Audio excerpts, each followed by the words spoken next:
चा जप रोज 1200 सूर्यनमस्कार करून समर्थांच्या शारीरिक आणि मानसिक शक्तीचा विकास झाला. दररोज 5 घरी भिक्षा मागून समर्थ त्या नैवेद्याचा रामाला नैवेद्य दाखवीत. त्यातील काही भाग पशुपक्ष्यांना देऊन उरलेले अन्न स्वतः ग्रहण करीत असत. एकदा समर्थांना खीर खायची तीव्र इच्छा झाली. ती खाल्ल्यानंतर समर्थांना आपल्या जिभेच्या चोचल्यांची अत्यंत घृणा वाटली आणि खाण्याच्या वासनेला जिंकण्यासाठी त्यांनी उलटी करून पुन्हा ती भक्षण केली.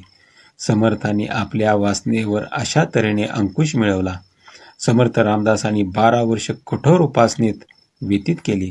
वयाच्या 24व्या वर्षी त्यांना आत्मसाक्षात्कार झाल्याचे म्हटले जाते. कठोर तपश्चर्येनंतर समर्थ रामदासांनी 12 वर्ष भारत भ्रमण केले.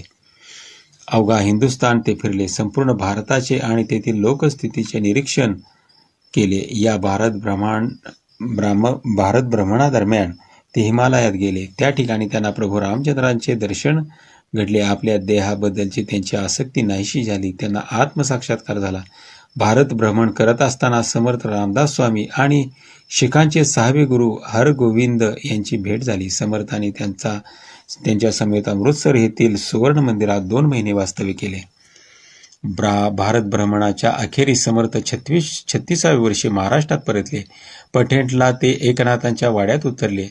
त्या ठिकाणी संत एकनाथ आणि त्यांच्या पत्नीने देह ठेवला होता. एकनाथांची पत्नी समर्थ रामदास स्वामींची मावशी होती, पण समर्थांनी कुणाला ओळख दिली नाही.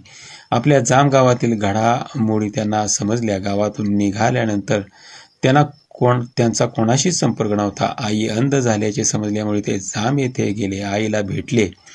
राडोबाईंना खूप आनंद झाला. साधनेमुळे समर्थांना काही दिव्यशक्ती प्राप्त झाल्या होत्या. असं म्हणतात की प्रभू रामचंद्रांना स्मरून त्यांनी आईच्या डोळ्यावरून हात फिरवताच राणूबाई